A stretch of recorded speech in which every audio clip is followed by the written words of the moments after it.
Cheevo, guys. What up, guys? This is Cheevo, guys. back here again with another achievement guide. Today, we're going to be focusing on Lost Wing. This game was developed by Boxfrog Studios, and it was published by 2Awesome. Now, ultimately, guys, this one's definitely going to be skill dependent. This is basically a shoot 'em up game. We're going to be dodging different obstacles and shooting obstacles, and basically you just need to try to get as far as you can. Ultimately, what we need to do is get to the first boss battle and defeat the first boss. That's about as far as you need to get. That definitely is going to be the hardest achievement or trophy in the game. Now, personally, guys, I got about 900 out of the 1000 gamer score in about 15 minutes. Ultimately, you know, if you were a beast at games like this, you could probably get this done in just about 10 to 15 minutes. However, I think the average player is going to take about an hour, just because once you first dive into the game, it's actually pretty hard to get to the boss, let alone defeat him. Now, as mentioned before, it is skill dependent, so I say an hour, but there are some people out there that are just really bad at games like this, have bad reaction time, and those people may take, 2 to 3 hours to get this full completion or platinum trophy. So, the first thing you do in the game is you start off by playing the tutorial. After you complete the tutorial, you're going to get your first achievement or trophy. Now, you can actually get other achievements or trophies while playing during the tutorial. I personally got one for destroying a certain amount of obstacles with a bomb. There's a part of the tutorial where it teaches you how to use your smart bomb. You can use your bombs by pressing B. When I used it during the tutorial, I got my achievement for destroying 5 obstacles with a bomb. After the tutorial was completed, I got my second achievement called Padawan. That's a Star Wars reference for you noobs. 50 gamer score for completing the tutorial.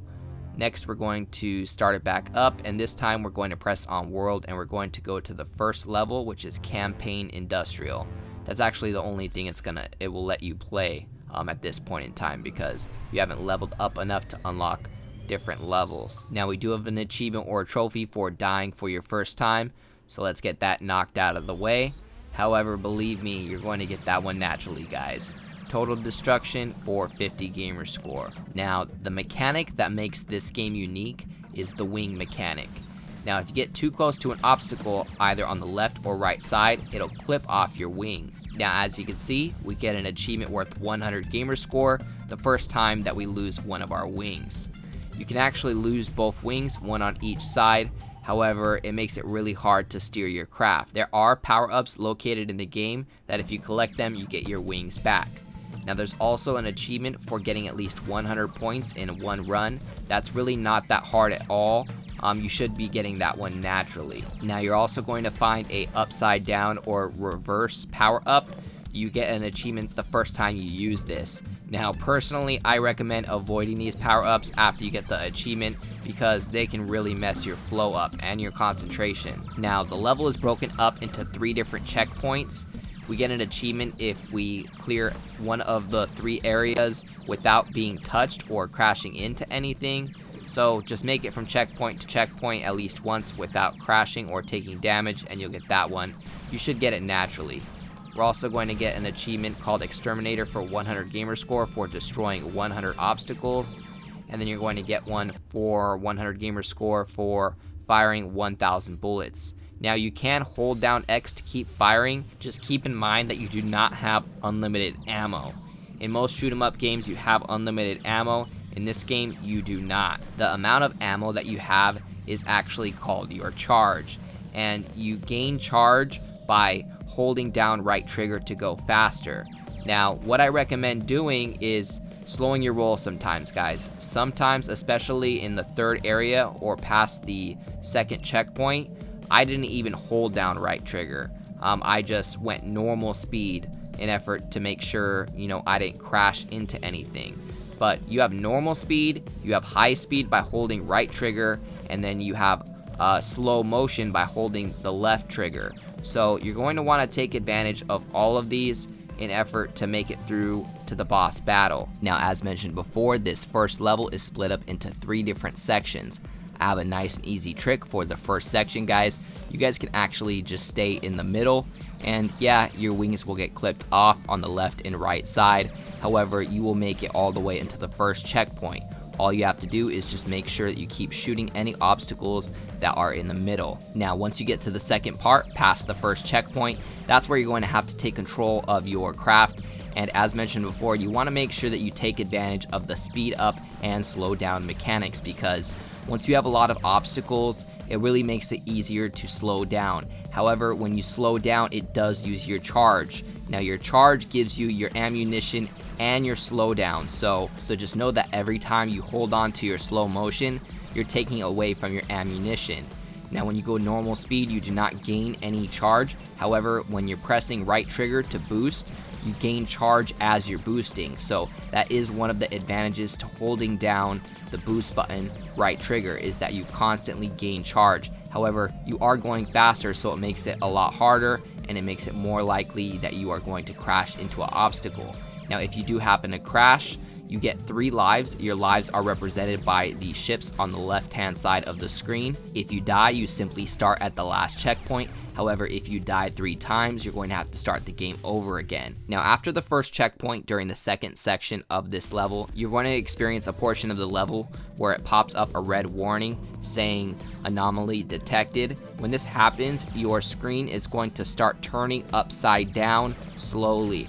Now, this can kind of mess up your concentration, believe me. So typically what I did is I saved up my slow motion and I used it during those sections with the special anomaly, because if you're using your slow motion when you're upside down, it gives you a little more time to prepare for obstacles and dodging once, the controls are reversed, because when you're upside down, your left is your right and your right is your left, so it can get a little bit confusing. So during those sections, just make sure that you hold the left trigger to activate your slow motion, and you're sure to get through that section.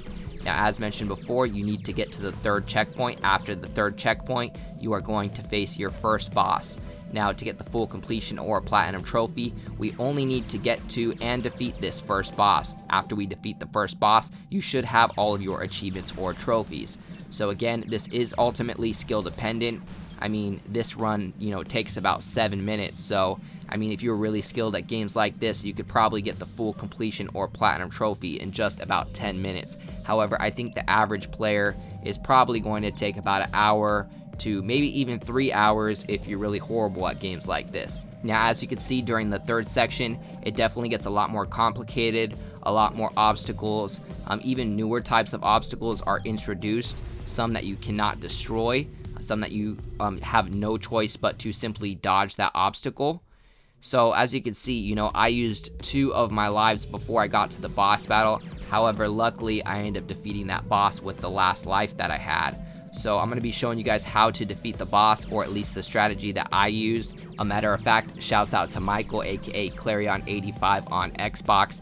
He's well known in the achievement community, and he was one of the first people to complete this game. So I had hit him up on Twitter asking for some tips and tricks on the boss battle, and he had sent me a video of how he defeated the boss. So that's what I ended up using to defeat the boss. I was having some trouble with him at first, and it turns out it was because my shots weren't even hitting him. So yeah, you guys will see in just a sec, but make sure that you use your slow motion, guys, towards the end of this level. In the third section, after the second checkpoint, it gets really complicated, and if you're holding down the right trigger, you might as well hold down the left trigger at the same time, because then you're holding slow motion and charge at the same time, and you're kind of gaining and losing charge at the same time. However, you definitely lose more than you gain when you're doing that, but don't forget that you can slow down during this more complicated section of the level, because it definitely gets harder towards the end. At the same time though, if you're feeling it, or if you have a straightaway, hold down the right trigger, guys, because the more charge that you have when you go into the boss battle, the better, because once you die the first time, you're only going to end up with 20 charge when you face the boss. So as you can see, I'm going into this boss battle with 75 charge. You can see that on the upper right hand side of the screen. Your charge is the amount of bullets that you have. So, I have nearly 80 bullets right now. And what we want to do is keep jumping up and shooting the fist. Make sure that your bullets are actually hitting the hands. the life bar is above the boss. You can see that it is decreasing as I shoot the boss. So really, you just want to make sure that you unload on him as soon as you start, because he will mix up his attacks, and if you don't do enough damage, his attacks will start going faster and faster to the point where you can't even dodge them anymore. So there is basically a time limit to defeat him before, he just starts unloading too many attacks too fast. So that's how I beat the boss, guys. Again, shouts out to Clarion85. That covers this full completion or platinum trophy. As always, I appreciate you guys tuning in. If you enjoyed this video, please leave a comment and don't forget to like and subscribe.